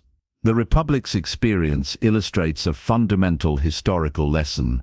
Political systems are only as strong as the social, economic, and cultural frameworks that sustain them. Rome's institutions had built empires, governed diverse peoples, and integrated new cultures, but they were vulnerable to concentrated personal power when combined with military force and public support. Despite the chaos, Rome retained certain advantages. Its military remained disciplined and effective, its bureaucracy capable of administration, and its culture cohesive enough to unify diverse populations. The Republic's fall was therefore not a collapse in the sense of destruction. It was a transformation. The lessons learned during this period about loyalty, ambition, strategy, and governance would shape the Roman Empire's stability, its approach to power, and its capacity to endure for centuries. Rome's identity, forged in adversity, persisted even as its political structures evolved. The civil wars also demonstrated the enduring importance of strategic vision. Leaders who could combine military skill, political intelligence, and social understanding gained control, while those who relied solely on one aspect often failed. Octavian's rise exemplifies this principle. He leveraged alliances, utilized propaganda, reorganized the military, and restructured governance.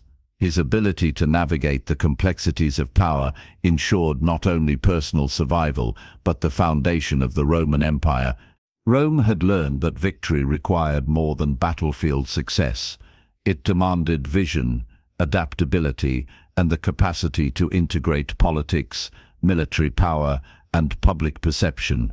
By the end of this era, the Roman Republic had effectively ceased to exist in its traditional form. The Senate continued to function, magistrates retained titles, and civic rituals persisted, but real power had shifted. Authority now rested with a single figure capable of commanding armies, loyalty, and resources. The Republic's fall was a transition from collective governance to centralized leadership, a transformation that preserved Rome's institutions while concentrating power. It was the culmination of centuries of conquest, expansion, internal pressures, and lessons learned in survival and adaptation. With the Republic fractured by civil war and weakened by internal pressures, Augustus emerged as the figure who would reshape Rome forever. Born Gaius Octavius in 63 BCE, he was Julius Caesar's adopted heir and heir to his ambition. But Augustus was not simply a successor, he was a strategist, politician and visionary who understood that Rome needed stability as much as power. The Republic had survived external threats and internal strife, but it had failed to reconcile ambition with civic duty. Augustus's genius lay in creating a system that maintained the appearance of the Republic while concentrating real authority in his hands, a new order that would become the Roman Empire. Augustus's rise was not immediate. Following Caesar's assassination, he navigated a treacherous political landscape filled with rivals, from Mark Antony to Lepidus. He was young, relatively inexperienced, and yet astoundingly patient. Instead of rushing into confrontation, Augustus built alliances, carefully positioning himself as a defender of Rome rather than a would-be tyrant.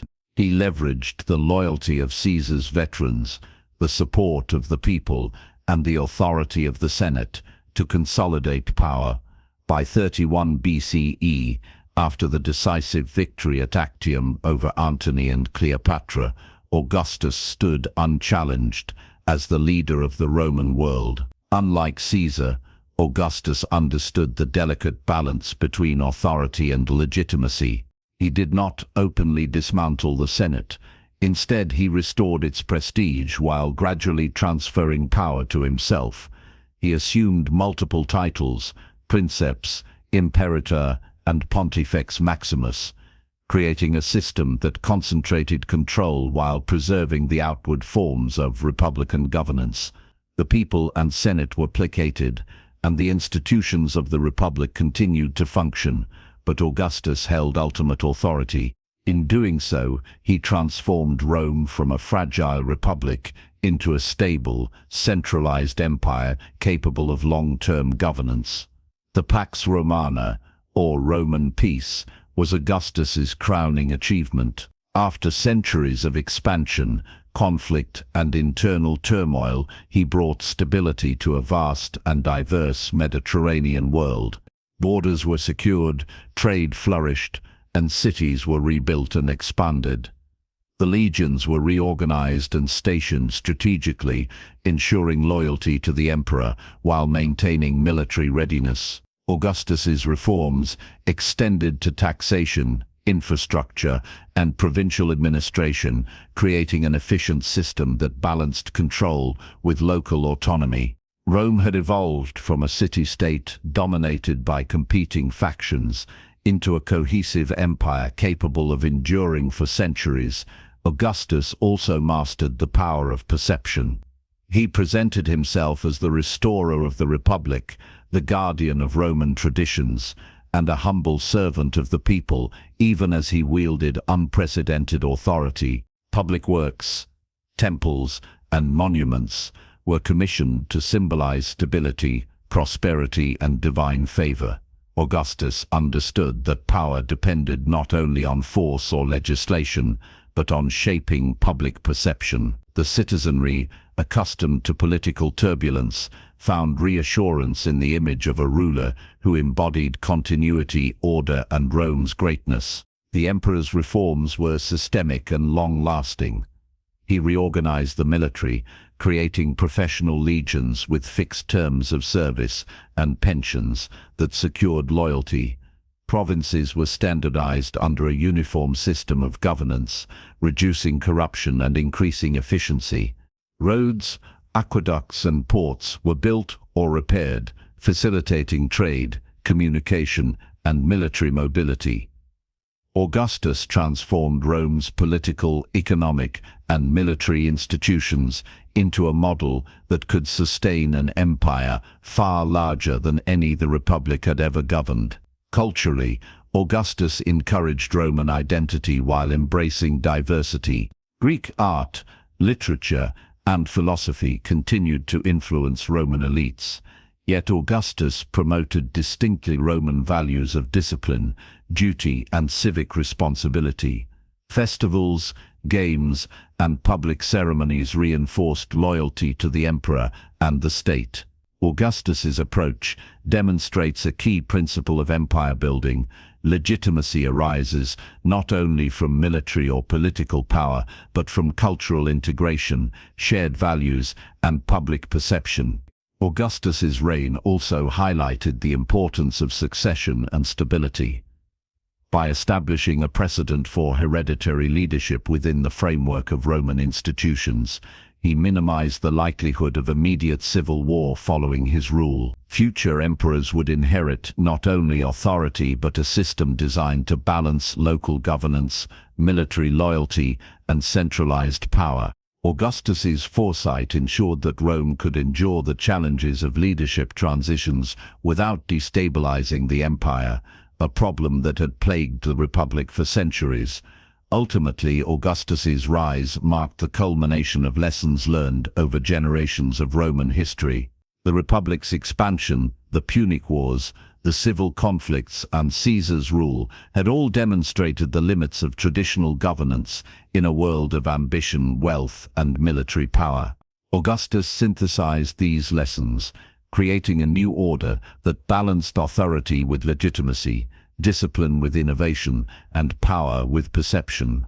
Rome had transformed from a fragile republic into a resilient empire capable of enduring for centuries. The reign of Augustus illustrates a timeless truth.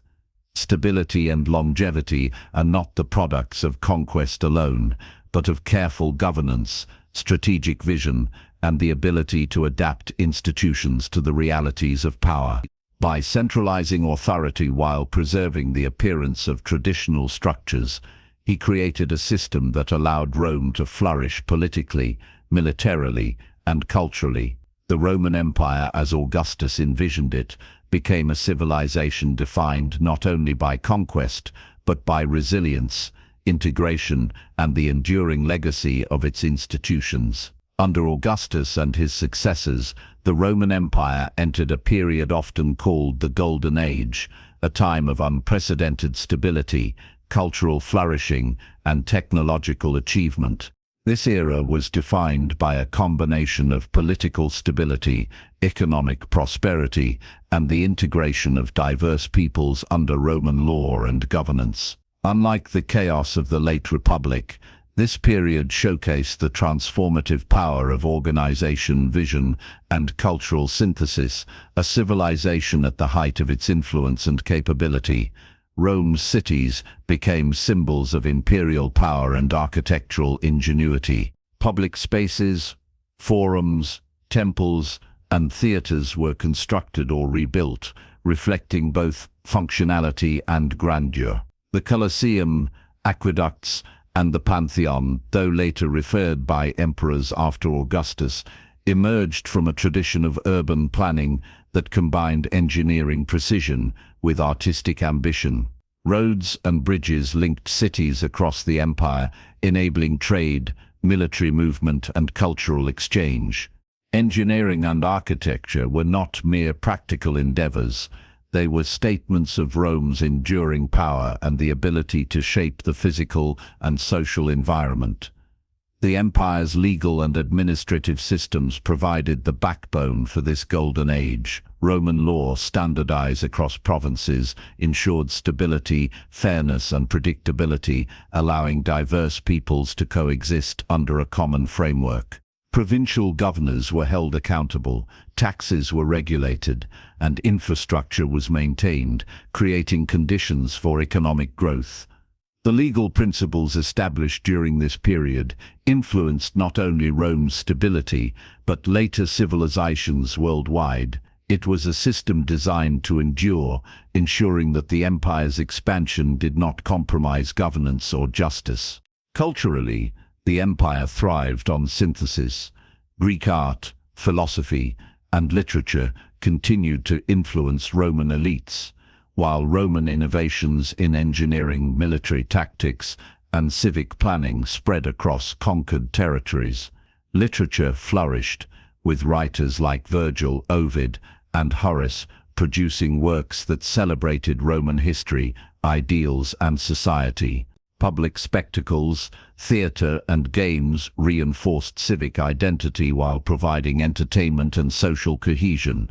The arts were not only cultural expressions, but tools of integration, celebrating the empire's achievements and reinforcing loyalty to Rome. Economically, the empire experienced remarkable growth.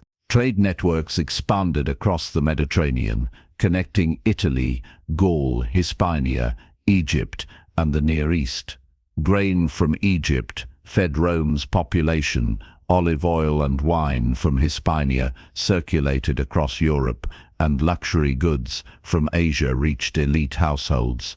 Markets and ports thrived, supported by infrastructure, naval security, and a standardized currency.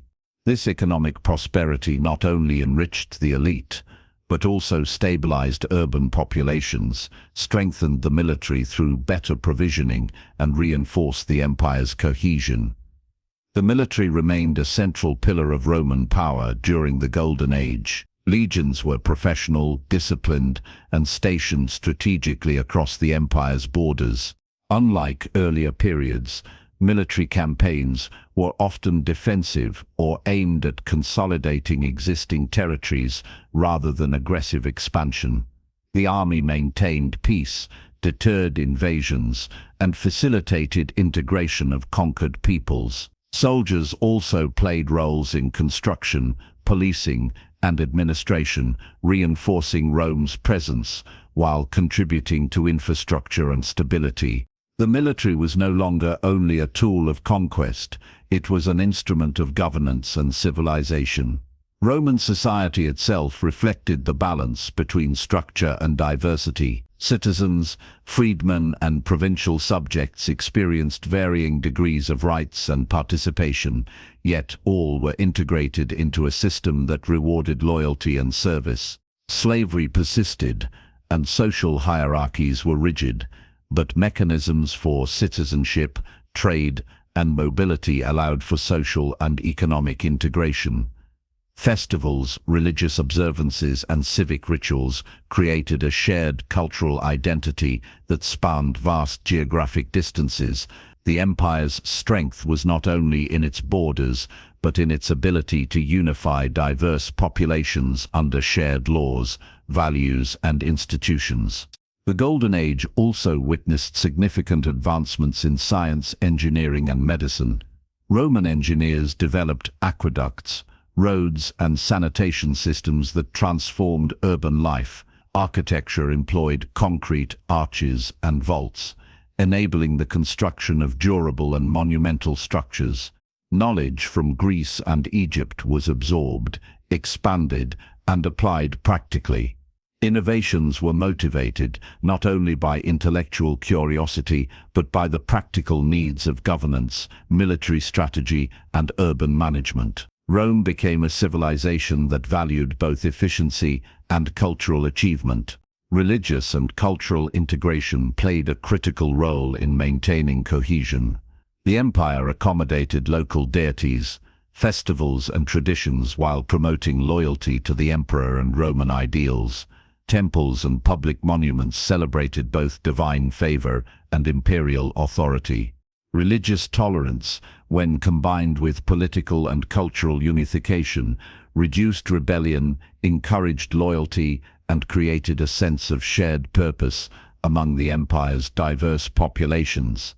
Ultimately, the Golden Age of Rome was a testament to the power of organization, vision, and adaptation. It demonstrated that stability and prosperity were not accidental, but the result of centuries of learning, from the resilience of the Republic against Hannibal, through the civil wars of the late Republic, to the visionary leadership of Augustus. Rome's ability to combine military discipline, administrative efficiency, cultural synthesis, and economic integration created a civilization capable of enduring and thriving for centuries. Even during Rome's Golden Age, the empire was far from invincible. Its vast size, diverse population, and wealth made it powerful, but also vulnerable to internal and external threats. Revolts, border pressures, and political tensions constantly tested the resilience of Roman governance. The empire's greatness depended not only on its armies, roads, and cities, but on its ability to respond to challenges before they became existential crises. For Rome, stability was never guaranteed. It had to be actively maintained. One of the most persistent threats came from the empire's borders. In the north, Germanic tribes and Celtic groups resisted Roman control, occasionally launching raids across the Rhine and Danube. In the east, Parthians challenged Rome's dominance, threatening both Armenia and the eastern provinces. These were not minor skirmishes. They were serious military threats, requiring careful strategy, discipline, and resource allocation. Rome's response was multifaceted. Legions were stationed strategically, fortifications were built, and diplomacy with local leaders was employed to maintain loyalty. The empire's ability to adapt to these pressures was a key reason for its enduring dominance. Revolts within the provinces posed equally serious challenges. Conquered peoples, often with distinct cultures, languages, and religious practices, sometimes resisted Roman authority. The Jewish revolts, such as the Great Revolt in 66 CE, demonstrated the empire's vulnerability to organized, motivated resistance.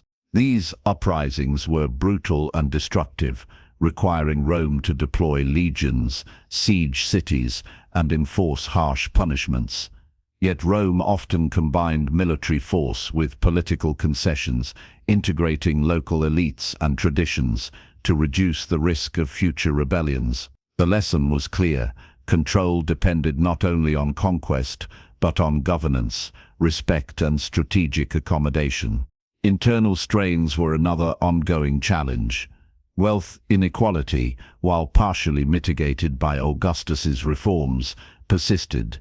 Elite families continued to amass power, land, and influence, sometimes at the expense of ordinary citizens. Political intrigue, corruption, and the concentration of authority in the hands of the emperor created potential for unrest or rebellion within the city itself. Senate debates, public discontent, and factionalism required careful management. Emperors who could not balance ambition with governance often faced plots, assassinations, or civil conflict. The Roman system demanded constant attention to social cohesion and administrative effectiveness. Economic pressures also tested the empire. Maintaining the legions, infrastructure, and urban populations required substantial resources. Trade disruptions, crop failures, or the mismanagement of provincial taxation could create instability. The empire's reliance on slaves for agriculture, construction, and domestic labor created social and economic vulnerabilities, particularly when rebellion or shortage disrupted supply chains. Roman authorities had to ensure that wealth flowed efficiently, that taxes were collected fairly, and that trade routes remained secure, balancing exploitation with the necessity of long-term stability. Cultural diversity, while a strength, was also a source of tension. The empire encompassed Greeks, Egyptians, Jews, Gauls, Britons, Berbers, and countless other peoples, each with distinct traditions. Integrating these groups required careful negotiation, the allowance of local practices, and the promotion of shared Roman identity through law, culture, and infrastructure. Religious festivals, civic rituals, and public works reinforced loyalty to Rome and the emperor.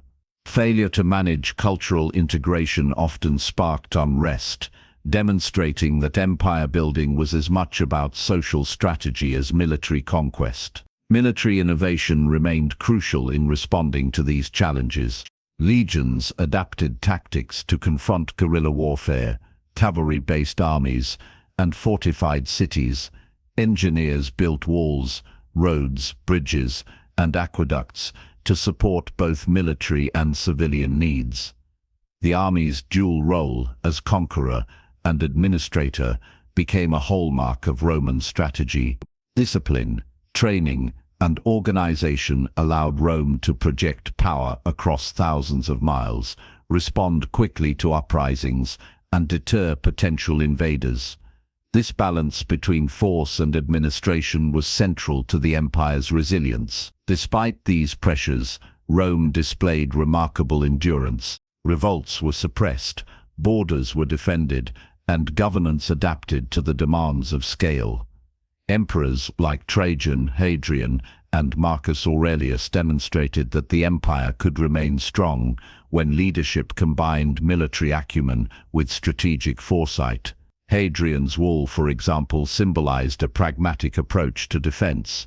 Rather than endlessly expanding territory, Rome consolidated and strengthened borders, ensuring long-term security. The empire learned that sustainable power required both ambition and restraint. The challenges of revolts, borders, and internal strain also reinforced Rome's cultural identity. Shared law, language, infrastructure, and civic rituals created cohesion across diverse populations. Citizens and provincials alike were integrated into a system that rewarded loyalty, service, and participation. Education, public works, and military service became pathways to assimilation and identity. The empire's ability to maintain cohesion in the face of constant pressure was a testament to the effectiveness of its institutions, the discipline of its legions, and the adaptability of its leaders. Ultimately, these challenges highlight a central truth. Rome's power was never absolute, and its stability required constant effort.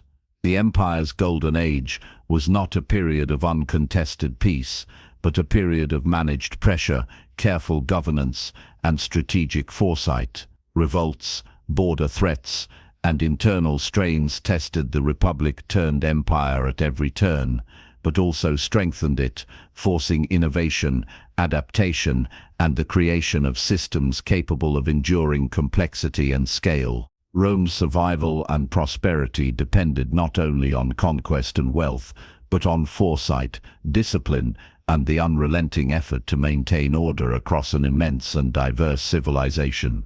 Even at the height of its power, the Roman Empire faced the early signs of decline, the subtle pressures that would eventually transform its stability into fragility. Success had brought immense wealth, influence, and control over vast territories, but it had also created structural vulnerabilities. The seeds of the empire's eventual difficulties were planted over centuries of expansion, conquest, and centralized authority. These were not sudden collapses, they were gradual, cumulative, and rooted in the very mechanisms that had allowed Rome to rise above all others. One of the first signs of strain was political overreach. The emperor held immense authority, but the system of succession was not formalized. Ambition, favoritism, and intrigue determined who would take power next, often creating uncertainty or civil conflict. Some emperors were capable leaders, able to balance military command, governance, and public perception. Others were ineffective, corrupt, or tyrannical, destabilizing regions, alienating the Senate, and undermining the loyalty of soldiers. The personal qualities of rulers now directly impacted the empire's survival, highlighting the fragility inherent in concentrated authority. Economic pressures compounded political strain. Maintaining the army, funding public works, and supporting urban populations required enormous resources. The empire's expansion had brought wealth through tribute, trade, and plunder, but reliance on continuous conquest was unsustainable. Provinces could be taxed, but excessive extraction bred resentment and rebellion. Slavery, a cornerstone of the economy, created vulnerabilities. Dependence on coerced labor left productivity sensitive to revolt, shortage or disruption. Inflation, uneven taxation, and economic inequality began to undermine the cohesion of Roman society, even as the empire's borders stretched thousands of miles. The military, while disciplined and capable, also revealed weaknesses. Loyalty was often tied to generals and commanders rather than the state itself. Civil wars, succession crises, and competing claims to the throne became recurring threats. Border defenses required constant vigilance, yet stretching forces too thin created vulnerabilities in distant provinces. Rome's enemies, from Germanic tribes to Parthians, tested these gaps, exposing the limits of what a single centralized authority could effectively manage. The very legions that had built the empire could also be catalysts for instability if loyalty shifted or ambition collided with governance. Social pressures further complicated stability. Urban populations swelled as farmers and laborers migrated to cities, creating overcrowding, poverty, and occasional unrest. Elite wealth concentrated further, producing resentment among ordinary citizens. The divide between rich and poor, between those with influence and those without, intensified over time. While the Pax Romana had temporarily mitigated these tensions through governance, infrastructure, and cultural integration, the underlying disparities persisted, creating latent friction that could erupt during periods of crisis. Cultural integration, once a source of strength, now carried risks. The empire's vast diversity required constant attention to governance, law, and local customs. Provinces retained varying degrees of autonomy, and mismanagement could provoke revolt. Religious and cultural differences, tolerated or integrated under earlier policies, could become sources of conflict if central authority weakened. Rome's cohesion depended not only on laws and armies, but on the delicate balance of identity, loyalty, and respect for local traditions. Any disruption could cascade across multiple provinces, challenging the empire's unity. Environmental and logistical factors also contributed to fragility. Trade routes, reliant on sea and road networks, were vulnerable to piracy, natural disasters, or regional instability. Agricultural production could be affected by drought, flood, or soil depletion, threatening food supply in urban centers. Rome's population, reliant on grain from Egypt and other provinces, was especially vulnerable to disruptions. The empire's vastness, while a symbol of power, also magnified the consequences of environmental, logistical, and administrative failures. Despite these pressures, the Roman system remained adaptive. Emperors implemented reforms to strengthen administration, stabilize the economy, and secure borders. Infrastructure projects, legal codifications, and military reorganizations mitigated some risks. Rome's longevity during this period demonstrates that fragility does not equate to immediate collapse. It indicates vulnerability that must be managed. The empire's leaders understood that survival required continuous adaptation, balancing ambition with restraint, central authority with provincial autonomy, and military might with governance. Yet, the seeds of fragility were undeniable. Concentrated authority meant that poor leadership could have catastrophic consequences.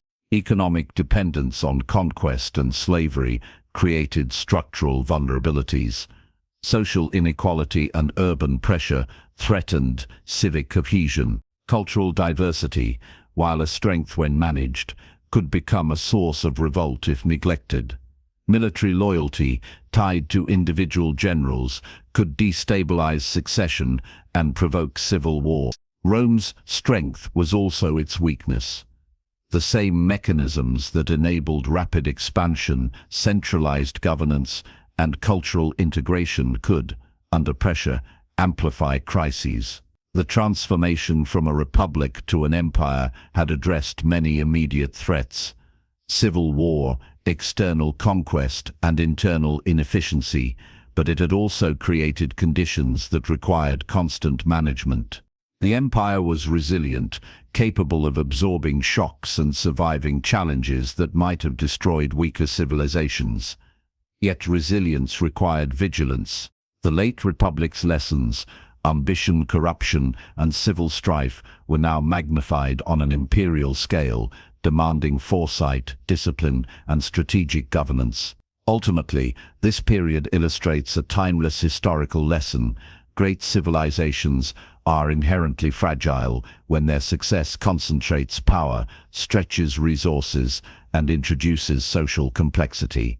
Rome's golden age demonstrated the heights a civilization can reach, while the early signs of decline reveal the underlying pressures that accompany such dominance. Understanding these dynamics is crucial not only for interpreting history, but for appreciating the delicate balance that underpins enduring power.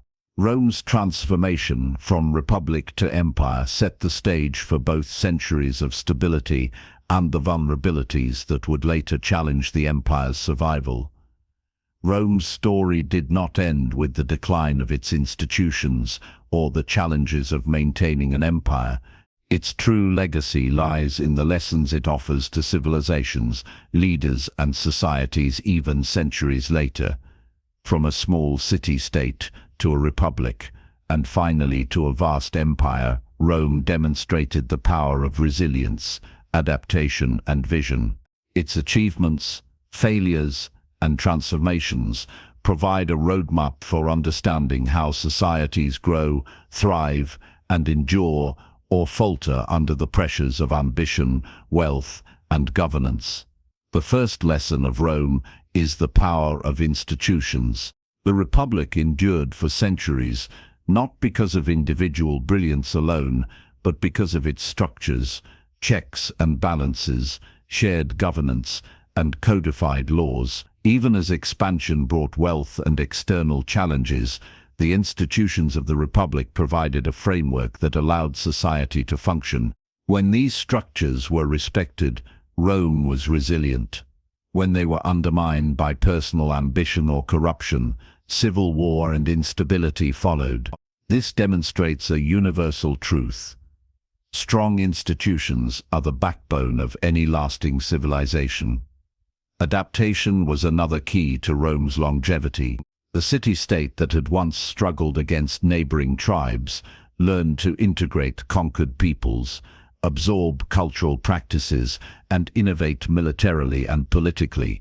The Republic learned from Hannibal, the civil wars, and the expansion into foreign lands. The empire, under Augustus and his successors, institutionalized these lessons, creating governance, military and economic systems capable of managing immense complexity.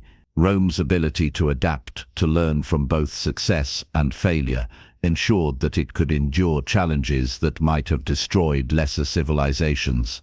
Military discipline and strategy also left an enduring legacy. Roman legions were more than armies. They were instruments of integration, governance, and stability. Their organization, training, and loyalty underpinned Rome's expansion and consolidation.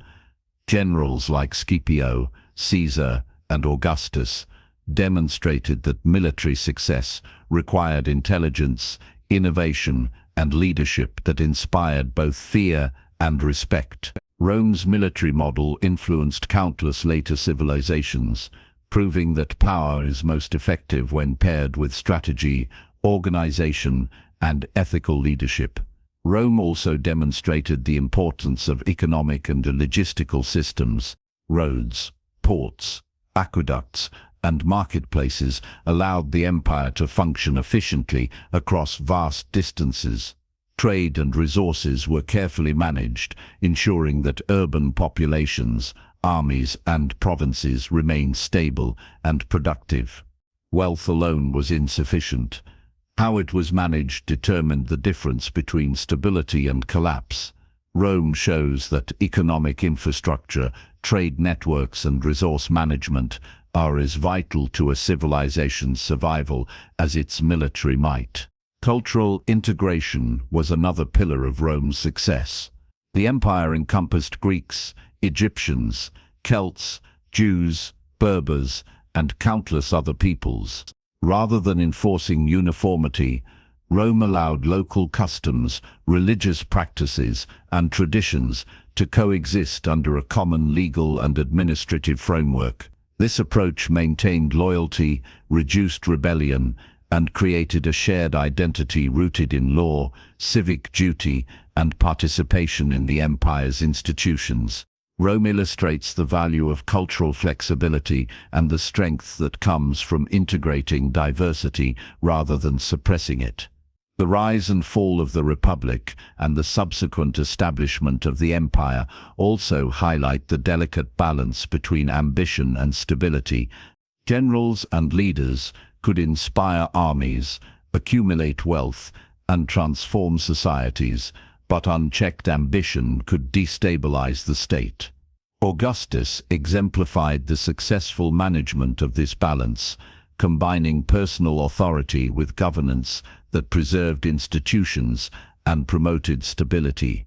Rome teaches that leadership requires not only vision and courage, but the wisdom to balance power with the long-term needs of society.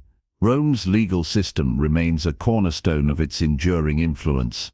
Concepts such as citizenship, property rights, contracts, and the rule of law shaped not only the empire but the civilizations that followed. Roman law created predictability, fairness, and cohesion, allowing millions of people across continents to interact under a common framework.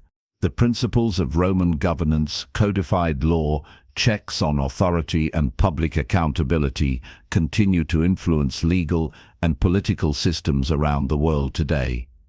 The architectural and engineering achievements of Rome also left an indelible mark. Roads, aqueducts, amphitheaters, and public buildings were not only functional but symbolic of Rome's power and vision. These structures facilitate administration, trade, and military mobility while reinforcing civic pride and cultural identity. The Roman approach demonstrates the interconnection between infrastructure, governance, and societal cohesion, illustrating that a civilization's physical foundations often reflect its organizational and cultural strengths. Rome's history also teaches the dangers of concentrated power, economic inequality, and social strain. The late Republic suffered civil wars when generals gained loyalty from armies rather than the state. Wealth concentrated in elite hands, and ordinary citizens were marginalized. Even under the empire, fragility persisted. These challenges are timeless. Any society that accumulates power, resources, or influence without mechanisms for accountability risks instability. Rome provides both a warning and a lesson. Strength must be balanced with fairness, governance, and institutional integrity. Finally, Rome's legacy lies in its narrative of resilience and transformation. From a vulnerable city-state to a dominant republic and then a sprawling empire, Rome endured wars, internal crises, and societal pressures through discipline, innovation, and adaptation. Its story reminds us that civilizations rise through courage, vision, and organization, but they survive through adaptability, governance, and the ability to integrate complexity into a coherent system. The Roman model teaches that power is sustainable only when combined with wisdom, structure, and foresight. In the end, the Roman Republic and Empire were more than a military or political phenomenon. They were a lesson in the possibilities and limits of human organization. Rome shaped law, culture, governance, military strategy, infrastructure, and identity in ways that continue to influence our world. Its story is a testament to human ambition, ingenuity, and resilience, as well as a cautionary tale of the pressures and vulnerabilities that accompany power. For modern societies, leaders, and thinkers, Rome offers a mirror, a civilization that achieved greatness not by accident, but through vision, discipline, and the relentless pursuit of order and integration, and one that reminds us that even the most powerful societies must manage ambition, complexity, and human frailty to endure. Rome's legacy endures not only in monuments and texts, but in the principles of law, governance and organization that form the foundation of modern civilization. It is a story of rise and fall, conquest and consolidation, crisis and innovation, a story that continues to inspire, warn and guide humanity.